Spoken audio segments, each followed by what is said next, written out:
Dr. Jose Rizal. Siya ang nagsagawa ng isang aklat na nagngangalang Noli Me Tangere.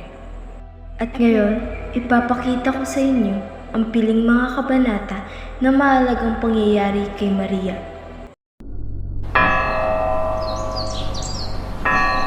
Ako si Maria Clara de los Santos y Alba, o kilala sa pangalang Clarita, at nag-iisang anak ni Kapitan Tiago de los Santos at ni Donna Mia Alba. Ako ay may katanyang baby, maganda, masusuri at mapagmahal, at kilala bilang may kalinisang puri bilang isang babae. Ako ang magbayang sinisinta ng Maginoong si Juan Crisostomo Ibarra, magsalin na siya ring aking kababata. Ang paghihintay ni Maria kay Ibarra. Nananahi si Maria Clara at si Tia Isabel, habang si Kapitan Tiago ay nagbabasa ng aklat. Akala mo ba na si Crisostomo na yung dumaan na lalaki? Hindi, Ama. Hindi naman po siya ang aking ina. Kilalang-kilala kita, Maria. Patid kong kanina mo pa siya hinihintay. Pag manantok sa iyo, pinsan, nakita mong siya'y namumudla na. Marahil nga ay kailangan mo ng sariwang araw. Ibig mo bang magbakasyon sa Malabon o sa San Diego? Sa San Diego na, pinsan, maganda ang ating bahay doon. At isa pa, malapit na ang pista. Ikinagalak ni Maria ang kanyang narinig. Ngunit ang pagdaan ng isang lalaki nakapagbago ng kulay ni Maria. Narito lang hinihintay mo, Maria.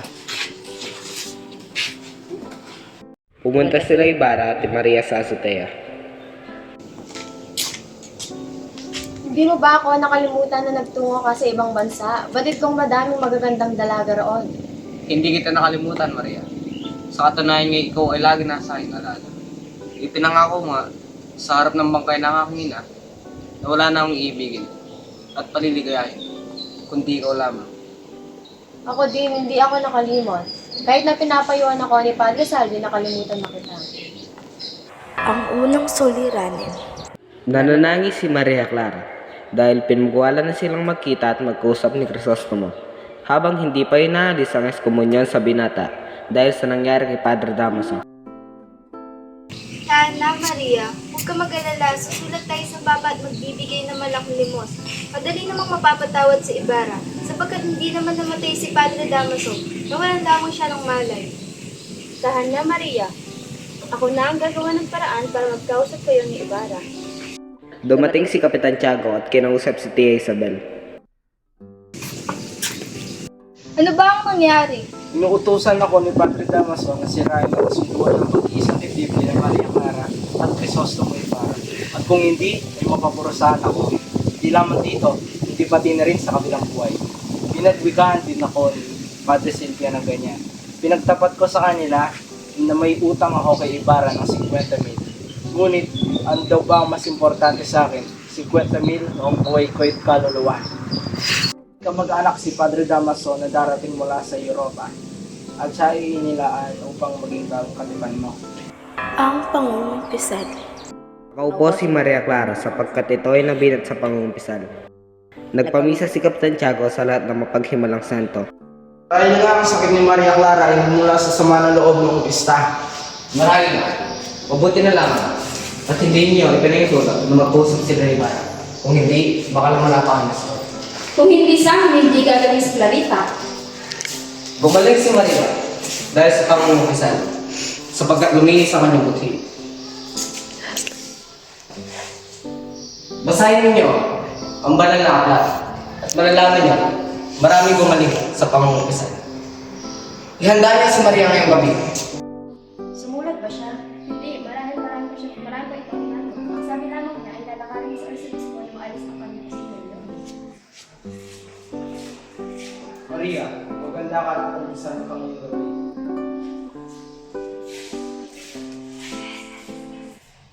Ano? Ang hiwaga. Dumalaw si Crisostomo Ibarra sa tahanan ni Kapitan Tiago upang ibabalita na siya ay hindi eskumulkado. Buenos dias, Crisostomo Ibarra. Halika, tumuloy ka. Buenos dias, Tia Isabel. Gracias. Ngunit biglang naumid ang dila ni Crisostomo Ibarra sapagkat nakita niyang kalapit na kasintahan si Ibarra.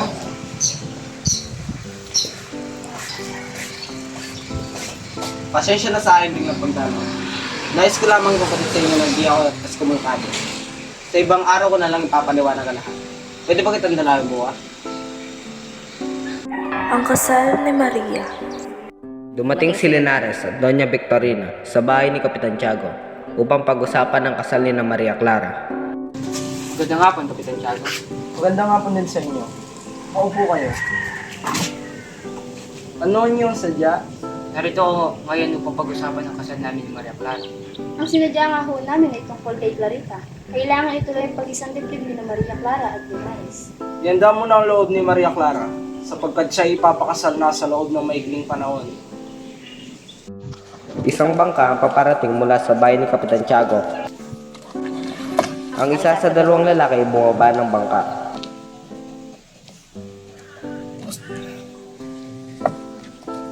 Crisostomo, Bago ako lumayo, gusto ko sanang malaman mo na pinapatawad na kita. At malaya ka magmahal ng iba. Paalam. sandali, mayroon din ako sasabihin. Napilitan akong talikuran ng ating pag-iibigan alang-alang sa aking inang namayapa na. At sa aking dalawang amang nabubuhay pa. Ngunit wala na akong ibang mamahalin kundi ikaw lamang, Ibarra. Pagkaraan sumakay muli si Ibarra sa bangka. Yumuko si Elias kay Maria habang sumagwang papalayo. Ang pagmamongha ni Maria. May nagpaalam kay Maria Clara na patay na si Crisostomo Ibarra. Maria, patay na si Ibarra. Tumawag ka kanina sa nasakyan ng bangka. Ano? Patay na ang mahal ko? Ayoko na magpakasal. Mas gugustin ko bang mamatay na lang. Nakita niya si Padre Damaso. Dilapitan niya ito at lubos na nakiusap.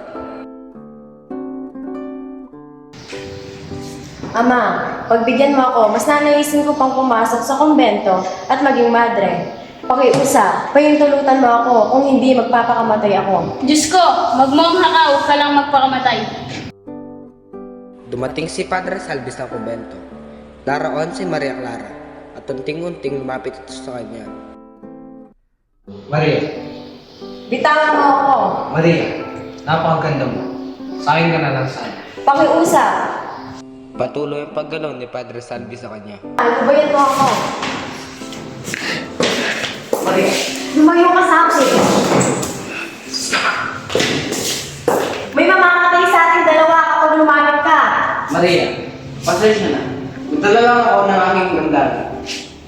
Ilang linggo naman bago naging ganap na mongha si Maria. At doon nagtatapos ang mga piling kabanata na mahalagang pangyayari kay Maria Clara.